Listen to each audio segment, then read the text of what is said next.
Today on Public Eye News, Michigan Senator Casperson will be hosting a town hall at NMU next Monday, and the president of Gogebic Community College is stepping down. Charlie Edwards will have a look at the winter storm warning that's taking effect across the UP, and Kayla Bridell has an update on the March Madness Final Four. Hi, I'm Mason Wallace. And I'm Jillian Wormliger. Welcome to Public Eye News.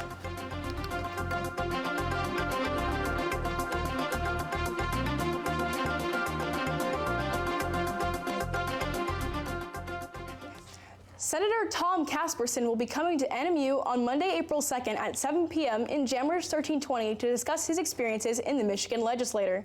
He's a Republican who previously served in the Michigan House of Representatives from 2003 to 2008 and is currently a member of the Michigan State Senate. He will discuss Michigan's economy, UP issues, and current legislation. The event is sponsored by Platform Personalities and SFC and is a free event for everyone. And Gogebic Community College President James Lawrenson has announced his intention to retire. Lawrenson has served as the president of the college since 2007 and has been employed with GCC for 31 years in various administrative positions.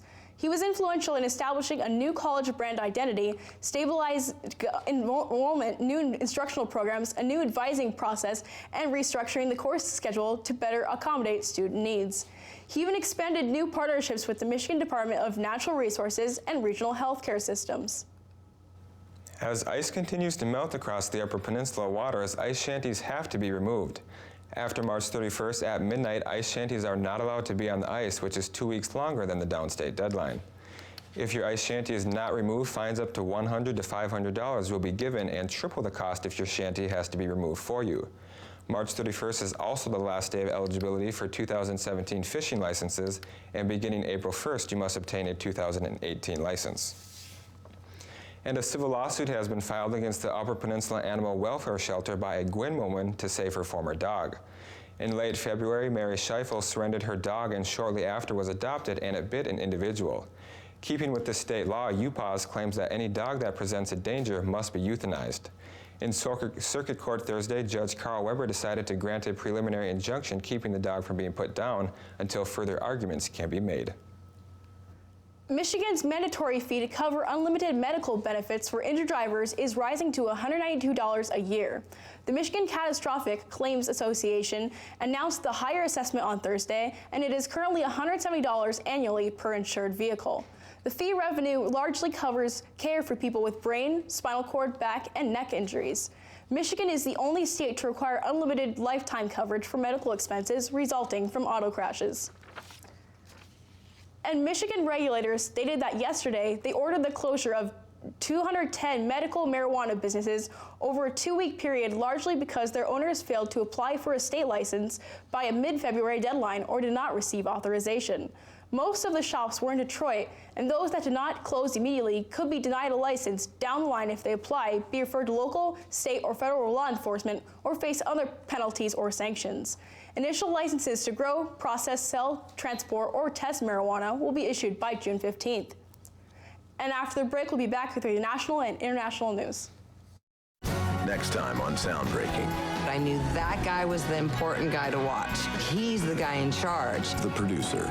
I've heard of Phil Spector. I heard of Jimmy Miller with the Stones. I didn't know what they did. A lot of the job is that of being a therapist. He's hearing things that the average ear will never encounter in a song. And it's your job to try and make everybody's hair stand on end. 3 episodes of Soundbreaking, back-to-back starting tonight at 9. Welcome back. More rocket launches coming from California as SpaceX sends 10 Iridium rockets into orbit.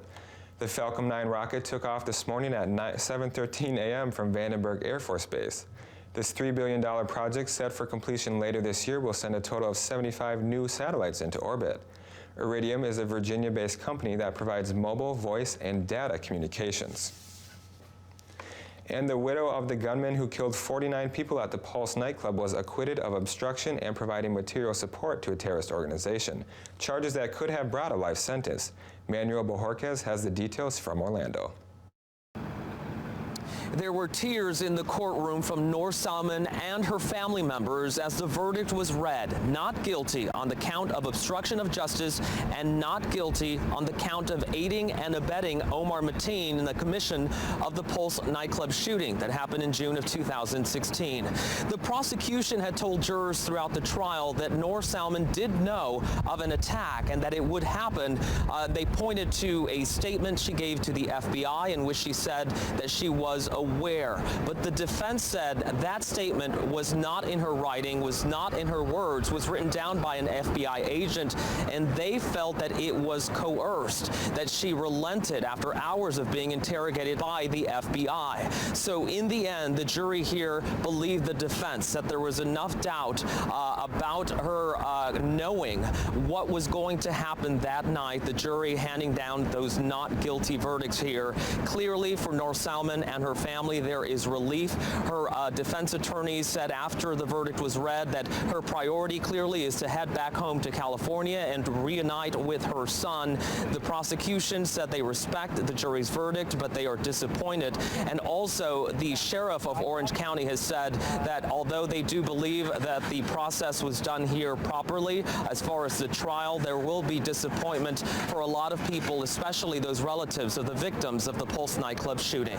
Manuel Bojorquez, CBS News, Orlando. Tensions between Russia and the West have reached heights not seen since the Cold War. Russia on Thursday ordered more than 150 diplomats out of the country. John Huntsman, the U.S. ambassador in Moscow, was summoned to the Foreign Ministry Thursday to be read the riot act by Russian officials. 60 U.S. diplomats have 7 days to leave Russia, according to the words.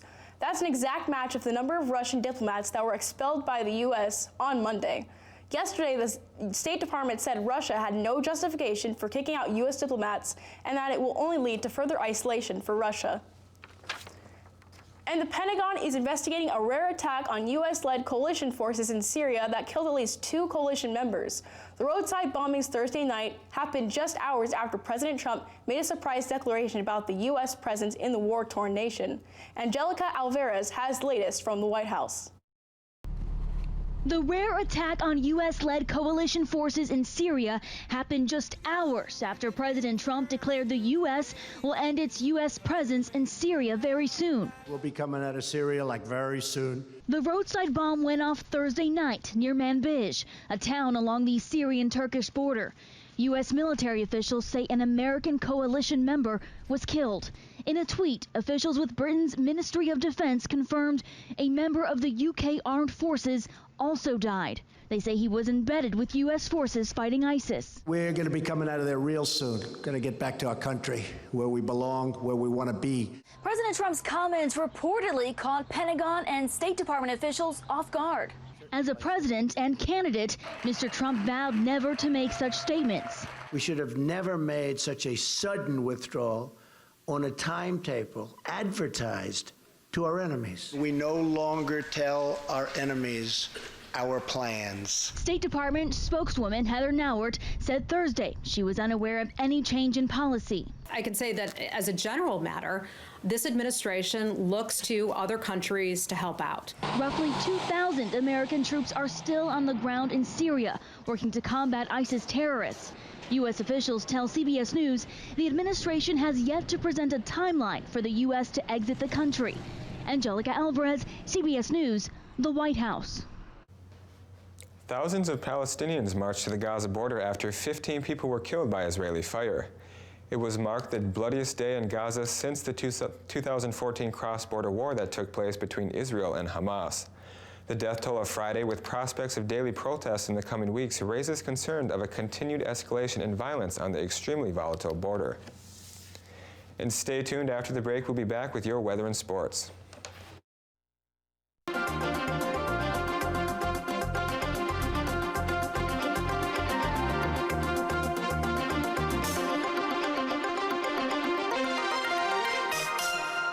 On Masterpiece. Ready, steady, go.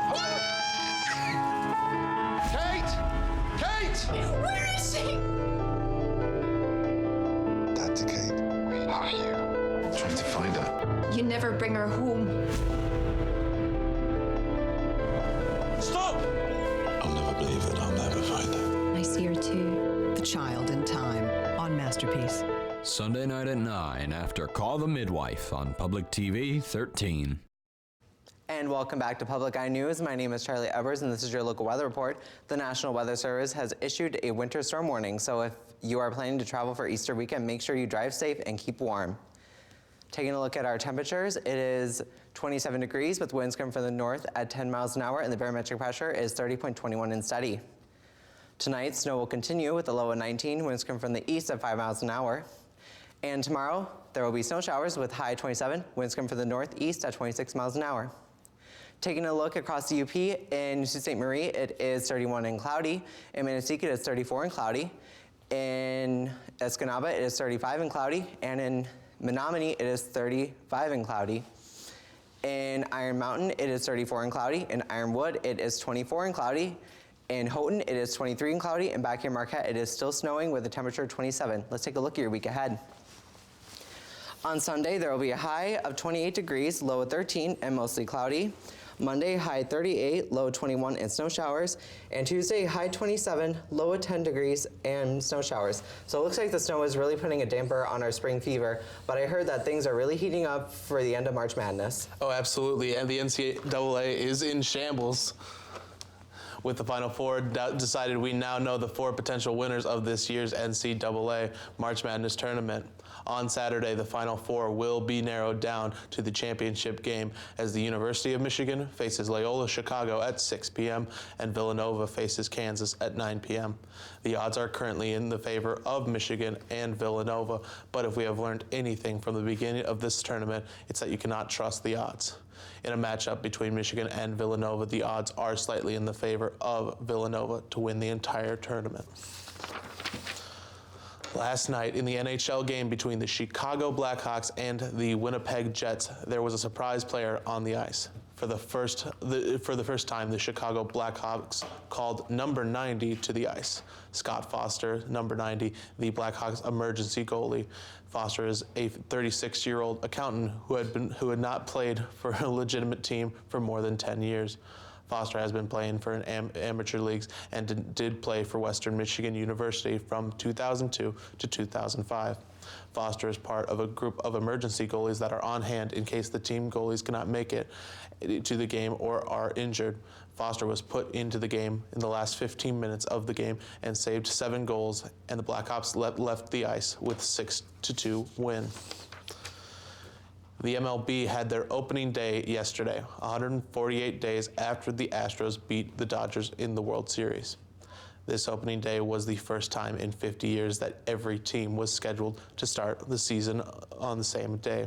There was no huge upsets throughout the day, filled with nothing but baseball, but some of the scores may give us some predictions on what is to come in this season. Yesterday, we had the Chicago Cubs defeat the Miami Marlins 8-4. The New York Yankees beat the Toronto Blue Jays 6-1. The Boston Red Sox lose to the Tampa Bay Rays 6-4. And the Houston Astros beating the Texas Rangers 4-1. 2 games were postponed due to the rain. The Detroit Tigers at the Pittsburgh Pirates and the Washington Nationals at the Cincinnati Reds. Well, we saw a lot of uniforms out there yesterday, and I hear Rhode Island may be having an interesting uniform themselves. Yes, or not even required at all. A nudist campground in Rhode Island is looking for a new lifeguard, and you guessed it, the uniform is nothing. Dryerwoods Nudist Campground is looking for someone who has excellent communication skills and works well as a team. The campground president said the lifeguard can wear a swimsuit if preferred, but it is not required, and they offer swimming, hiking, volleyball, and a sauna for anyone unafraid to bear it all. And that's all the time we have today. Have a good Friday, and we'll see you back on Monday.